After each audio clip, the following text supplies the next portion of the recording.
Welcome back, guys. Just wanted to give you a little update on what's going on with the truck. I'm, for the most part, ready to get it started, break the camshaft in.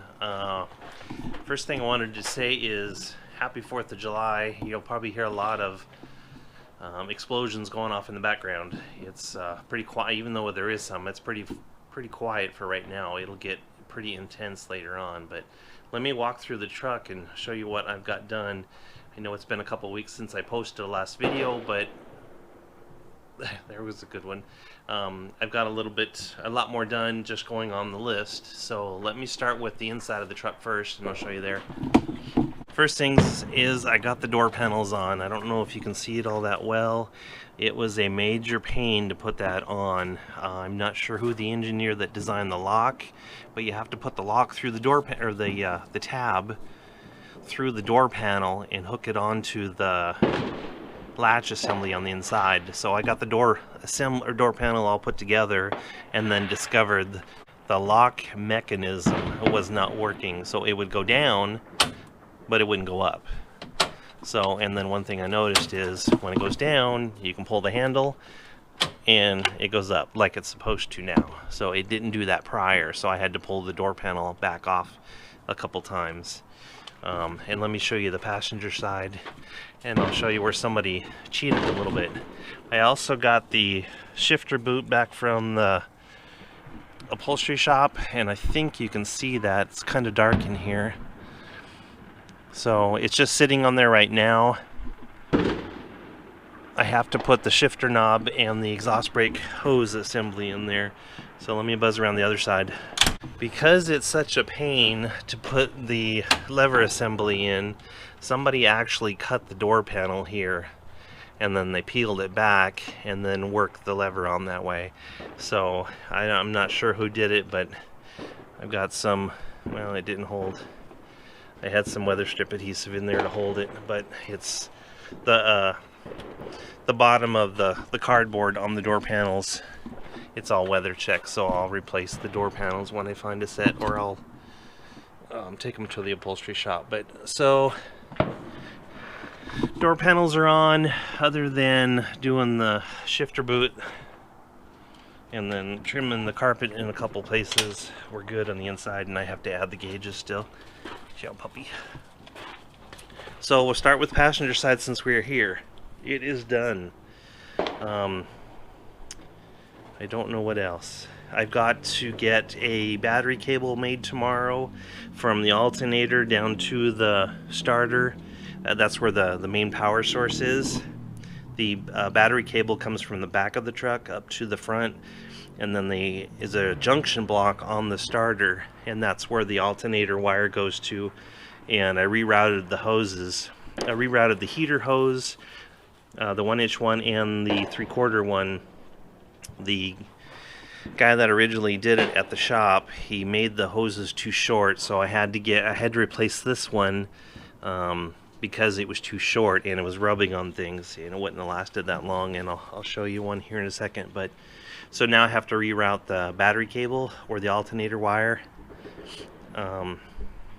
just so it's not rubbing on anything. So other than that, everything else is done.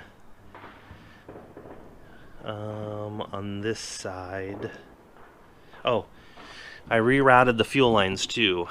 You probably remember from last time, it went right over the top of the exhaust pipe, and it might be hard to see now. Yeah, you probably can't see them. Anyway, it's rerouted. It's away from the exhaust pipe, so that part is done. Let me see what else. I'll go to the driver's side, and I have to get a 3-inch T-bar clamp tomorrow from the same place I'm getting the battery cable. And then I called Cummins on, let me grab the flashlight or the light.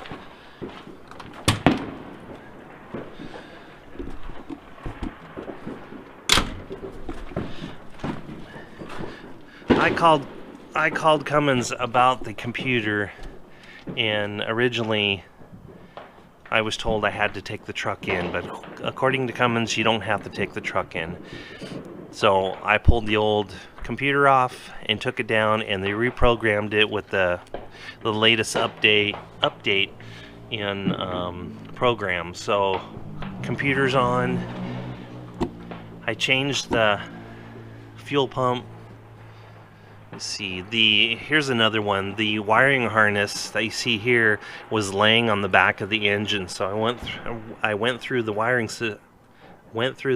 harness and took out what didn't need to be there, and then I made 2 brackets that hung down from the firewall there, and then attached the wire loom to that. So the wiring harness is all cleaned up. You can see I have it on the other side as well, and then some of the, I guess you call it convoluted tubing, I replaced on the power wire for the heater grid. And then what else? I have fuel pressure hose in it for the fuel pressure gauge. I have to install that still. And then, oh, I want to show you this one here. The place I took the truck to is 30 miles away, 36, maybe 34, anyway. So from the short, I don't know if you can see that, but the short amount of distance from there to driving it back home, it rubbed the hose, the silicone hose, really good. So I tried to replace it. I tried to replace it with a chunk of 1-inch heater hose, and because of the angle, this is for the hose where it connects to the fitting on the back of the head, or the side of the cylinder head. I don't know if you can see it. Anyway, that is what takes coolant to the air pump.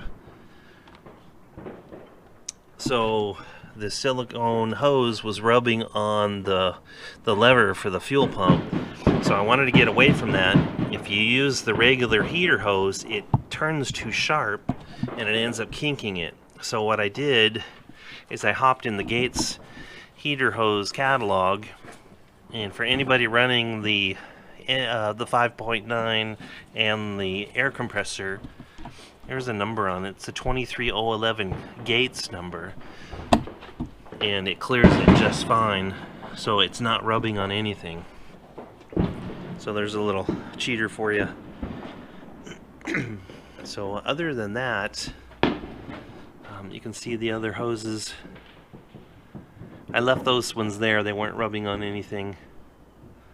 And just tidied everything up, zip ties and some of the stuff that came from Freightliner. Just reused it and just tried to get everything done to where it doesn't rub or chafe on anything. So that's it for the most part. I've got water to put into it, oil to put into it. I lost one of the oil drain plugs, so I have to get one of those. I switched over to the 18 millimeter, but there's 2 of them in it. 18 millimeter and a 22 millimeter, and I replaced the 18 with a magnetic one, and then I had both of them in a bag, and somehow I have misplaced them.